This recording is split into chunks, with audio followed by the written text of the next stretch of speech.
Madame, mademoiselle, monsieur, bienvenue à Métro News. Voici les principaux titres qui seront développés aujourd'hui. L'état d'urgence sanitaire est prorogé en Haïti. Les autorités maintiennent les mesures d'interdiction et le couvre-feu instauré pour lutter contre le Covid-19.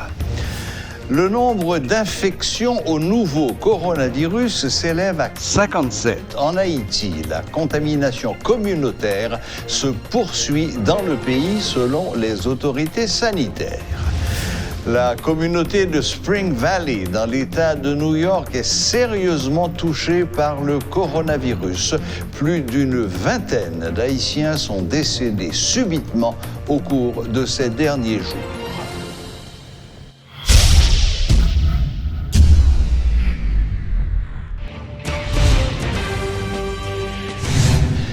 Le Premier ministre haïtien Joseph Joute révèle que 3 rapatriés ont été testés positifs au coronavirus hier, dimanche 19 avril. Les 3 personnes infectées figurent parmi un groupe de 68 migrants illégaux rapatriés par les autorités américaines la semaine écoulée. Ces personnes avaient été placées en quarantaine par les autorités sanitaires. Les autorités haïtiennes informent que 57 cas de contamination au coronavirus ont été confirmés. Parmi ces cas, 11 sont dits communautaires. De plus, le ministre de la Santé informe que les 2 villes comptant le plus grand nombre de contaminés sont Delma et Pétionville, avec 11 cas confirmés. Le Premier ministre insiste sur la nécessité de proroger l'état d'urgence. Il recommande aux Haïtiens de porter un masque. Selon lui, 5 millions de masques sont disponibles. Suivez les explications du chef de gouvernement joint au téléphone par Métropole. C'est très important pour nous proroger les mesures ça yo. Et bon, si Kayo est figé dans leur évolution, bon, là maintenant, nous sommes bien contents. Et hier, nous dénombrons, et parmi 68 l'autre monde qui ont testé, nous avons 3 cas là-dedans. Avait dit, bon, c'est des Haïtiens qui sortent à l'étranger que nous te mettons dans le confinement, du moins en quarantaine. En quarantaine. Et c'est là-dedans, nous dénombrons 3 cas. Alors, nous continuons à prendre toutes mesures étaient debout. C'est un peu difficile, mais m'a dit Mounio, faut que nous continuions comme ça, parce que c'est vivant pour nous rester vivants, parce que le coronavirus n'est pas là pour la vie. Et il y a un temps, il disparaître, mais dans des nouvelles concernant notre pays, il commence à baisser considérablement. Et nous comptons pour ça, mais nous avons lancé un appel à tout Haïtien, tous les amis, tant pis, et accepter le comme ça, parce que c'est un moment extrêmement difficile, mais il faut nous rester solidaires, coller les épaules pour ne pas passer mauvais moment. Il y a une évaluation qu'a faite au fur et à mesure que le jour a passé. Cellule scientifique là, ils travaillent sérieusement, et tout comme toute l'autre cellule, parce qu'il y a plusieurs autres cellules qui travaillent.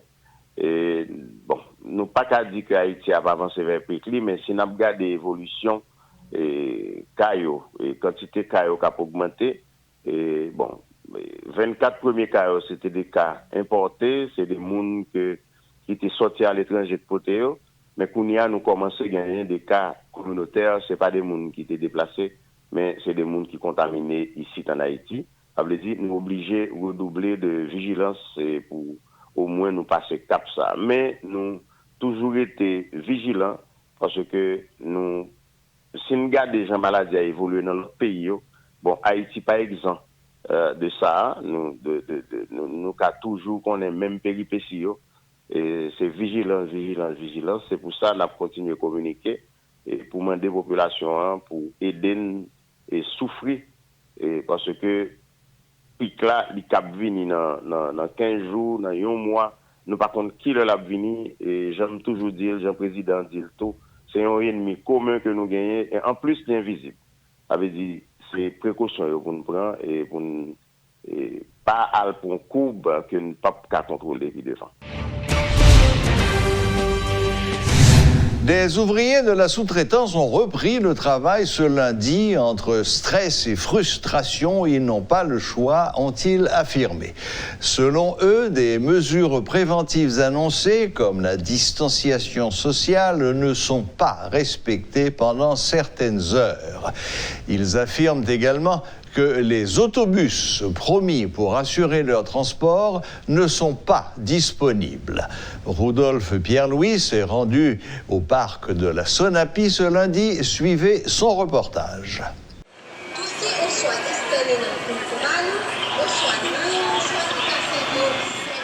Le port du masque, la distanciation physique, deux principes qui sont d'application dans les usines. Les ouvriers de la sous-traitance le confirment.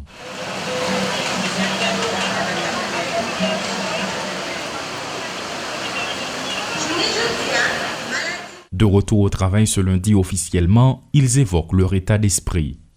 Aussi, le gouvernement est très difficile. J'ai fini, mais on prie dans tout. Bluff, proposition c'est pour ouvrier, tandis que il dit la baille diri dans chaque diri, c'est là, manger pour qu'un ouvrier à la caille, tandis que menti. C'est comme si on a un problème, bon, ou pas le monde qu'on a fait, ou obligé à passer un temps au côté. Qui respecte? D'ailleurs, il n'y a pas bon accompagnement social par bail. Les mesures s'appliquent surtout dans l'enceinte des bâtiments et les agents sont sur place pour les faire respecter. Mais en dehors, le matin ou lors de la pause déjeuner, c'est la cohue totale. Mais les gens rentrer dans la barrière, ou qu'on est mon petit gens envie rentrer, yo petit gens faire un pile de ordre, yo coller ensemble, yo rentrer ça pas respecter, OK? Mais yo marqué où yo pour rentrer, mais yo tellement besoin d'entrer en foule, yo besoin d'entrer rapide et ça pas respecté. Un autre aspect qui génère la frustration chez les employés de la sous-traitance, c'est la question de la prise en charge de 50% de leur salaire par l'État. Tous ne l'ont pas reçu et ils se plaignent. La période 50% salaire moyen, pour 50% salaire moyen qui est évalué à $750 haïtiens. Demandez Jovenel, bon calcul li fait là. Calcul là seulement besoin. Comme 50% salaire moyen ouvrier quand on a une factory pour l'évaluer à $750. Dès nous entrons là, nous c'est 25%, on salaire 25% qui ça le fait pour nous. Nous faut moi la caille nous. Qui ça l'État avance 25% va le faire pour nous.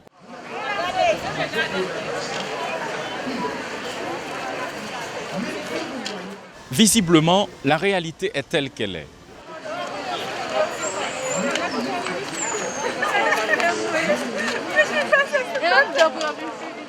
Par ailleurs, il y a une catégorie qui ne voit pas d'un bon œil la reprise des activités dans le secteur de la sous-traitance.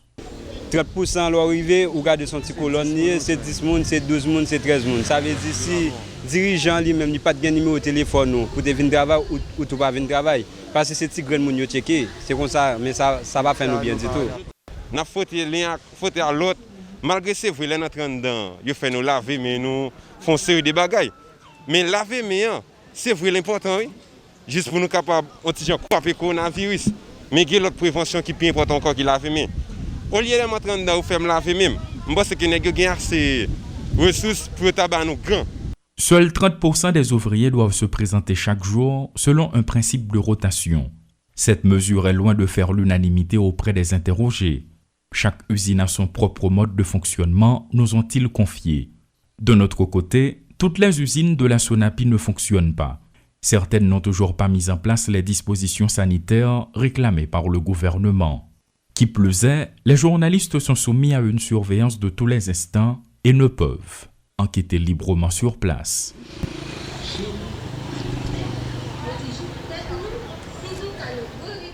Il est un peu plus évident que l'image enregistrée à l'intérieur est loin d'être celle affichée à l'extérieur. Et toujours est-il, la question du transport des ouvriers de la sous-traitance demeure jusqu'ici un sujet de grande préoccupation parmi eux. Elessidieu Lassin et Rudolf Pierre-Louis pour Télémétropole.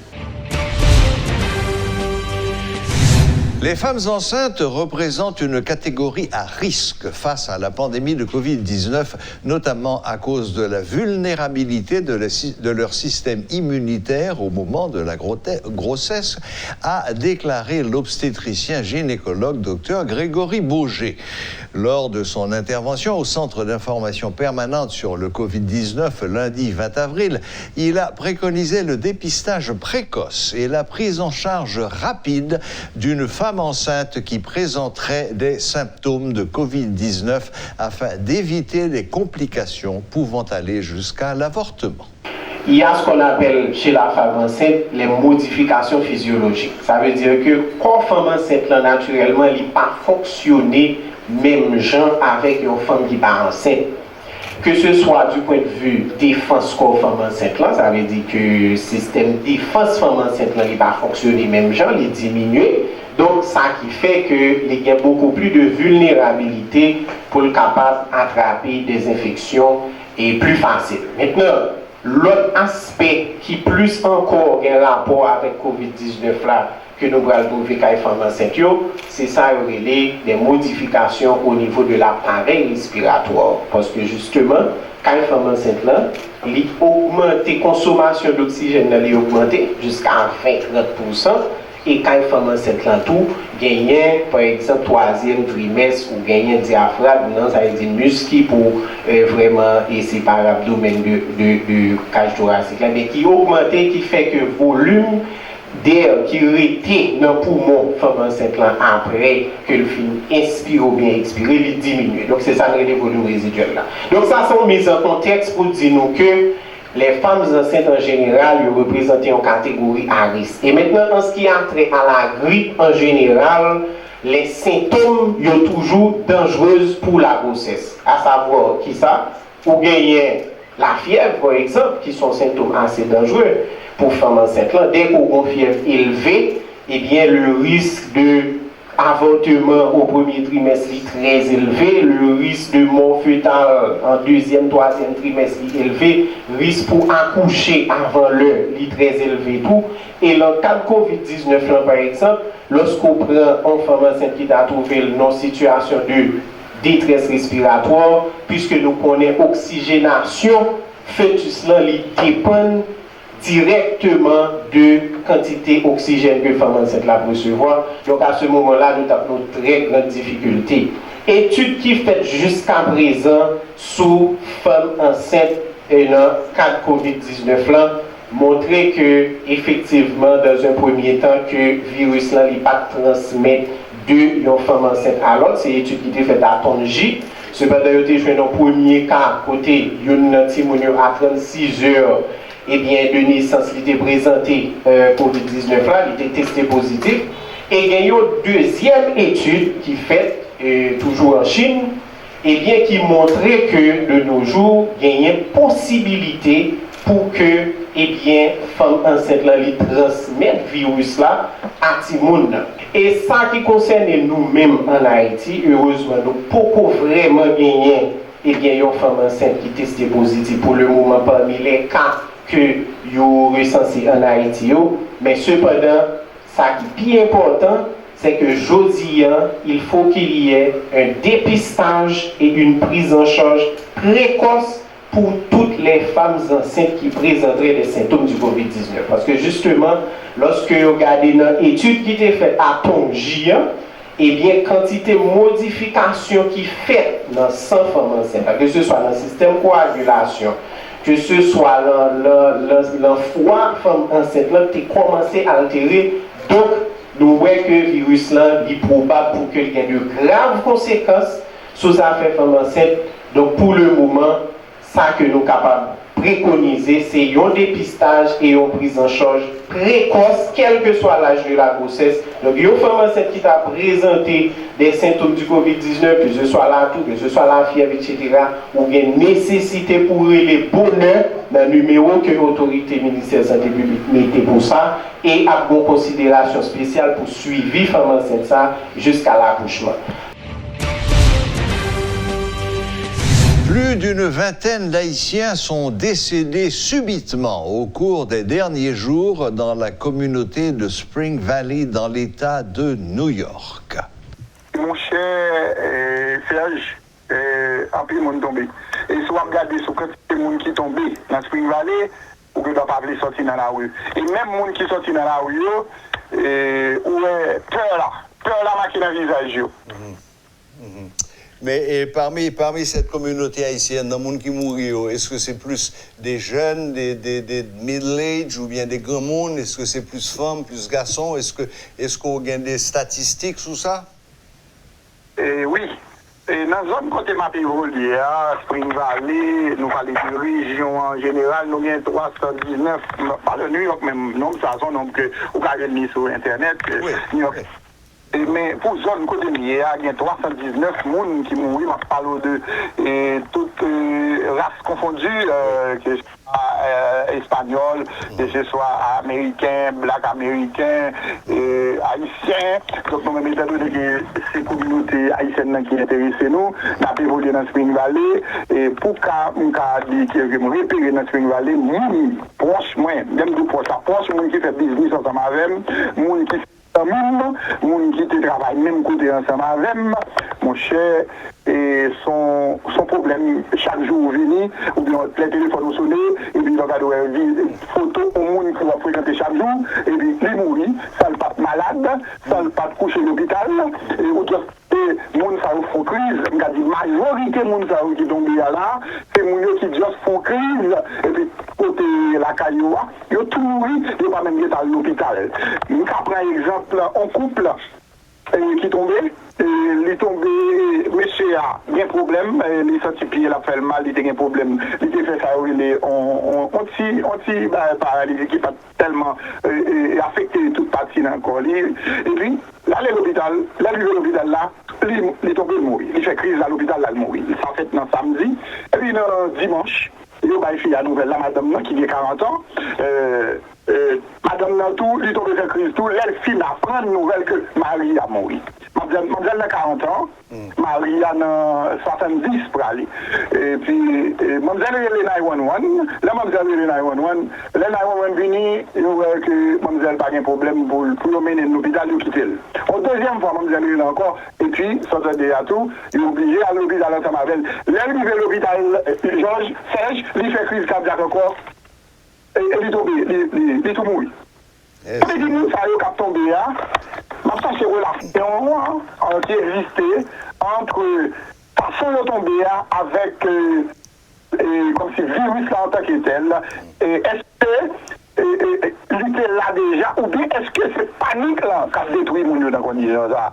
Ou te pose une question, est-ce que c'est plus jeune monde qui mourit? Est-ce que c'est filles qui mourit? Est-ce que c'est les mixtes, ni filles, ni garçons, ni jeunes, ils ont tombé. Haïtiens. Le corps consulaire haïtien a collecté 50 000 $ américains pour aider dans la lutte contre le coronavirus dans le pays. Une levée de fonds entre ses membres a permis de dégager ce montant qui sera remis à la commission multisectorielle de gestion de la pandémie de Covid-19. Le corps consulaire juge important d'intensifier la communication et la sensibilisation autour du coronavirus afin de porter les citoyens à adopter des comportements responsables.